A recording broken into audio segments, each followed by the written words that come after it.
Hello friends. स्वागत है आपका अरोड़ा क्लासेस में और मैं हूं आपका दोस्त एडवोकेट राजकुमार अरोड़ा। तो फ्रेंड, आज का टॉपिक हमारा जीएसटी पे है। GST GST input tax calculation करेंगे। जीएसटी की एंट्रीज टेलीफाइन करेंगे। जीएसटी इनपुट टैक्स अलाउड और डिसअलाउड का एक केस है, क्वेश्चन है, उसकी स्टडी करेंगे। तो फ्रेंड्स, जो भी चैनल में नए हैं चैनल को सब्सक्राइब कर लीजिए, क्योंकि मैं अकाउंटेंट के लिए वीडियो बनाता हूं और जो टैक्स कंसल्टेंट हैं उनके लिए वीडियो बनाता हूं, ताकि उनकी नॉलेज बढ़ सके और वो आगे ग्रोथ कर सकें।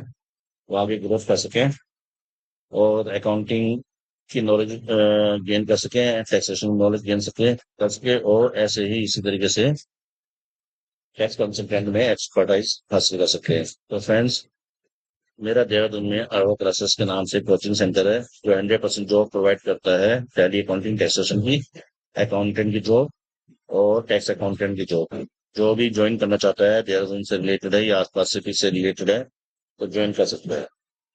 तो फ्रेंड्स, बिना देरी करे हम शुरू करते हैं आज का टॉपिक। चैनल को सब्सक्राइब कर लीजिए फटाफट। जीएसटी का टॉपिक है।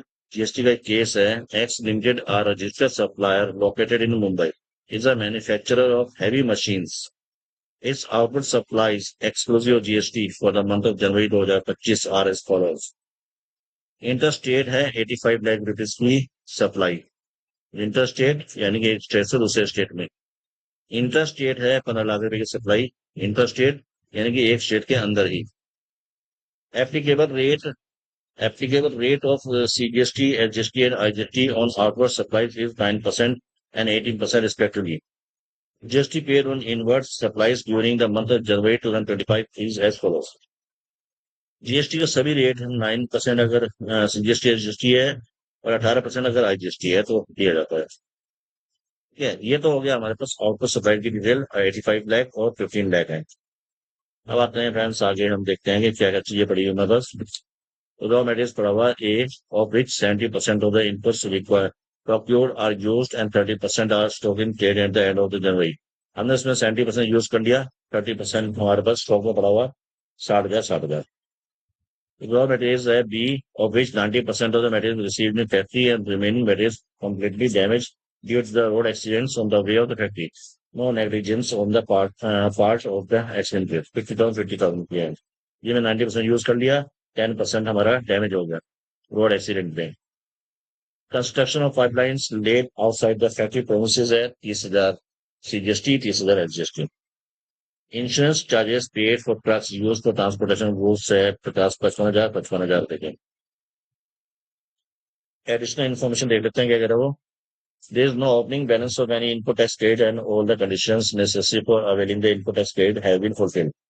Details of GST paid on inward supplies are available in Form GSTR 2A except for raw materials A, for which supplier has not filed its Form GSTR 1 for the month of January 2025. Hence, no corresponding input tax rate is not reflected in Form GSTR 2A of expected in January 2025.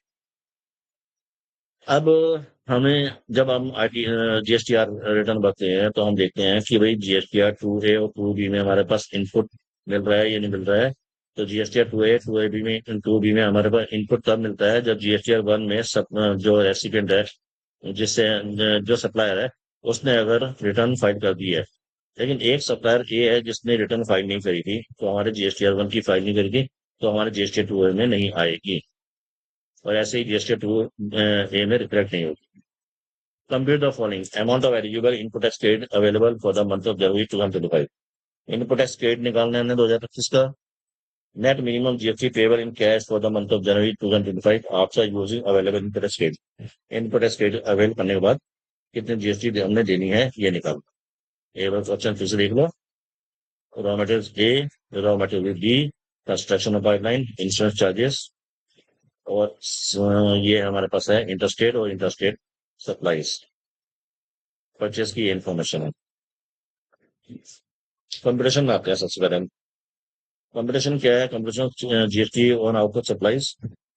Interstate supply हुई थी 80 लाख रुपए की, 80% सीधे सीधे ले लो, IGST है interstate में, IGST आ गई। इंटरस्टेट सप्लाई हुई थी 15 लाख रुपए की, 99% ले लो, जीएसटी एसजीएसटी आ गई। टोटल हमारे पास आ गया IGST 15,30,000, 1,35,000 CGST, 1,35,000 SGST। ये हो गया आउटपुट टैक्स। आउटपुट टैक्स तो सिर्फ इतना सा है। अब इनपुट, क्योंकि क्वेश्चन सारा इनपुट पे डिपेंड है हमारा, तो इनपुट टैक्स देखते हैं इसमें कैसे बनाया हमने। ओपनिंग बैलेंस इतने एडिशनल इन्फॉर्मेशन में कह रही ना, ये नहीं है हमारे पास। ओपनिंग बैलेंस पिछला मंथ का कुछ भी नहीं था। तो add inward supplies during the January 2025. Interstate purchase of raw materials A, raw materials A से 60,000 रुपए की परचेज, इंटरस्टेट परचेज हुई। एंट्रीज देख लेना, मैं बता दूंगा आपको।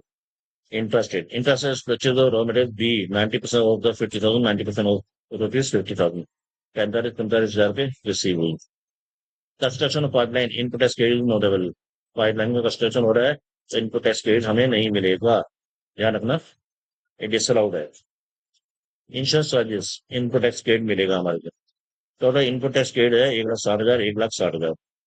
अब हमें आता है input tax credit which can be claim by X for January 2025 as per rule 36(4), 45,000 और 55,000। अब हमने क्वेश्चन था कि 60,000 रुपए पे क्यों नहीं दिया, पीछे आ जाइए। अब ए से, ए का जो है 60,000 पे क्यों नहीं दिया, ये पढ़िए। डिटेल्स ऑफ GST पेड और इनका supplies are available in form GST 2A except for raw materials A for which supplies not filing GST 1।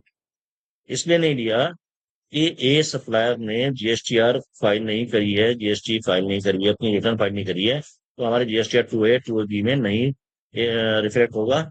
और नहीं रिफ्लेक्ट होगा तो हम नहीं दे सकते हैं, चाहे वो जब भी भरेगा तो नेक्स्ट मंथ या जो भी है आ जाएगी। इसलिए हमने नहीं दिया। हमें 1,10,000, 1,10,000 रुपए दे रहे हैं, यानी कि 45,000 और 55,000, ना कि 60,000। 60,000 एक्सक्लूड कर दिया हमने, हटा दिया, ये वाला नहीं ले रहे हैं। ये हमारे को डिसअलाउड है फिलहाल इस मंथ। ठीक है, नेक्स्ट मंथ अगर वो रिटर्न फाइल कर देगा देर से तो आ जाएगी, तो हम तब हम ले सकते हैं। तो GST और आर्ट सप्लाईज की हमारे सबसे पहले हमने निकाल दी 15,30,000, 1,35,000, 1,25,000। प्लस CGST SGST और इनवर्स सप्लाईज हमारे पास 1,10,000, 1,10,000 रुपए। ये आप देख लीजिए पीछे, 1,10,000, 1,10,000 रुपए रिसीव हुई थी हमारे को सिर्फ। तो हमने फुल बैलेंस GST पेबल करनी है। कैश में 15,30,000 रुपए IGST, 25,000 रुपए CGST, 25,000 रुपए SGST। ठीक है फ्रेंड्स। अब हम आते हैं एंट्रीज पे कि क्या क्या एंट्री बनाई है हमने इसको। कैरी पे भी चलते साथ साथ। ठीक है, देखिए सबसे पहले एक IGST को सप्लाई करी थी हमने 85 लाख रुपए की। ठीक है, आपने देखा होगा क्वेश्चन। तो हमने एक्स को सप्लाई की, एक्स ही समझ मान लीजिए अब कि शेष IGST 18% है। शेष को हमने डाला है, शेष में स्पेसिफाइड डिटेल्स में आइए आप, टैक्सेबल आइए और 18% फिट कर दीजिए, गुड्स में लेना है, सर्विस में नहीं है। ठीक है, और आ जाइए आपको IGST कैसे बनाते हैं, ये भी बड़ा इजी सा है। ड्यूटीज एंड टैक्सेस में आ जाइए, GST में आ जाइए, IGST है 18% है तो 18% जो पसंद होगा आप वो लिख देंगे। ये हमारे पास कैलकुलेशन अपने आप आ जानी चाहिए GST में, तब तो GST रिटर्न सही लगेगी। ये हो गया। वाई को सेल करी थी लोकल इंटरस्टेट 18% वाली 15 लाख रुपए को, तो 1,35,000, 1,35,000 रुपए का था हमारे पास।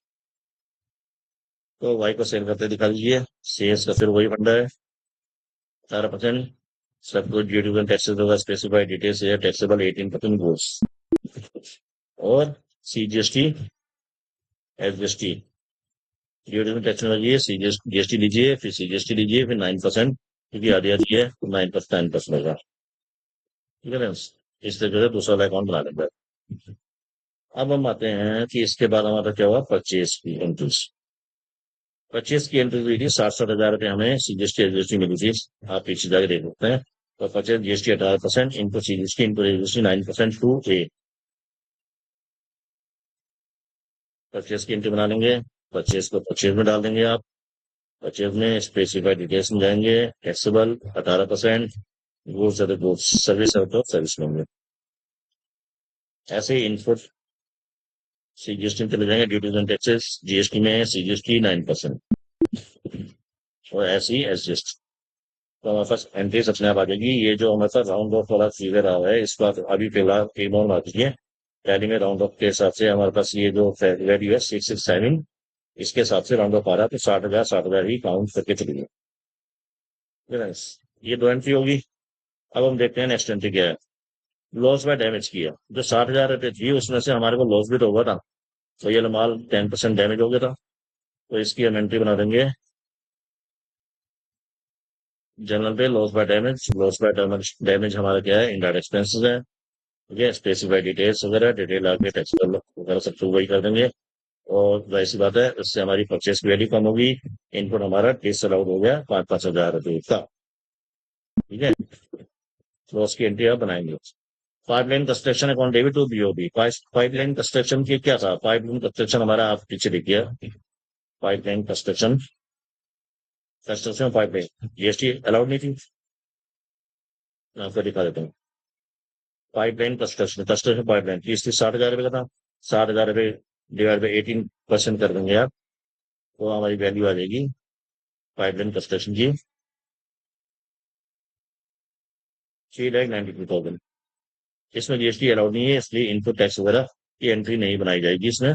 इसमें जीएसटी इंक्लूड हो जाएगी, इस वैल्यू में जीएसटी इंक्लूड हो जाएगी, क्योंकि जीएसटी अलाउड नहीं है इसमें। तो जो भी पेमेंट करते हैं आप सीधे सीधे दिखा देंगे।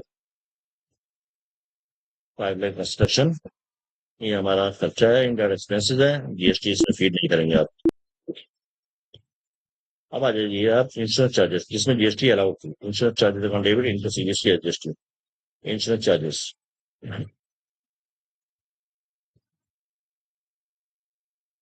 इंश्योरेंस चार्जेस हमारे पास परचेज में डाल दीजिए एंट्री। परचेज में क्यों डालिए मैं बता देता हूँ।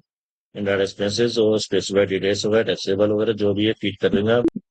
इनडायरेक्ट एक्सपेंसेस ये इसकी डाली है परचेज में, कि इससे हमारी जीएसटी की स्टेचुरी रिपोर्ट जब टैली में बनती है तो सही आती है। अगर मैं इसको कहीं और दिखा देता तो हमारे जीएसटी कैलकुलेशन गलत होगा। तो फ्रेंड्स ये इसलिए आपने जितना भी जीएसटी वाले आइटम है, चाहे वो एसेट पे हो, चाहे एक्सपेंसेस पे हो, चाहे परचेज सेल्स पे हो, आपने उसको परचेज सेल्स में ही लेने हो, परचेज सेल्स के वॉचर में ही लेने हैं, तभी आपकी जीएसटी सही आएगी स्टेचुरी रिपोर्ट में। ठीक है, तो ये हो गया हमारा जीएसटी का कैलकुलेशन। अब मैं आपको ना थोड़ा सा यहाँ दिखा देता हूँ बैलेंस शीट में, लेकिन उसकी कोई करंट लायबिलिटीज में आ जाएंगे आप। ड्यूटीज एंड टैक्सेस, यहाँ पे हमारे पास 18 लाख में से 3,19,000, 3,20,000 रुपये माइनस हो रहा है। यहाँ पे मैंने क्यों माइनस हो रहा है मैं बता देता हूँ। 3,20,000, और हमारी कैलकुलेशन में हमारे पास 1,10,000 एक लोग होता है, 2,20,000 रुपये माइनस हो रहा है। 1 लाख रुपये माइनस नहीं हो रहा है। 1 लाख रुपये कौन सा वाला माइनस नहीं हो रहा है, 1,20,000 सॉरी, 60,000 रुपये जो रॉ मटेरियल ए का था, ये अलाउड नहीं था, डिसअलाउड था 1,20,000। ठीक है, तो ये हमारे को अलाउड नहीं हो रहा है, इस वजह से ये आ रहा है। आपकी ये 18 लाख रुपए बैठ गई, ये 3,20,000 बैठ गई। चाहे भले ही टैली में आपको माइनस करके आप देखोगे तो भाई जीएसटी हमने कम देनी है, लेकिन उसने जीएसटी रिटर्न में ए ने मटेरियल ए जिससे सप्लाई हुई थी हमारी माल आया था, उसने रिटर्न फाइल नहीं करी थी जीएसटी की, इसलिए इसका इनपुट अलाउड नहीं है। ठीक है, टैली में भले ही हमने एंट्री कर दी है कि भैया उसने इस तारीख को बिल दिया था और इनपुट अलाउड है, तो आपने ध्यान रखना है आप इसकी एंट्री, इसका इनपुट नहीं ले सकते हैं। तो फ्रेंड्स ये है आज के लिए आज का टॉपिक।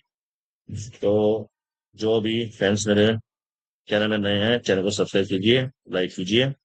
और इसी तरह से मैं अकाउंटेंट के लिए और टैक्स कंसल्टेंट की वीडियो लाता हूँ। और जो भी अपनी नॉलेज बढ़ाना चाहते हैं, चैनल को सब्सक्राइब कीजिए। थैंक्स फॉर वॉचिंग वीडियो, मिलते हैं नेक्स्ट वीडियो में।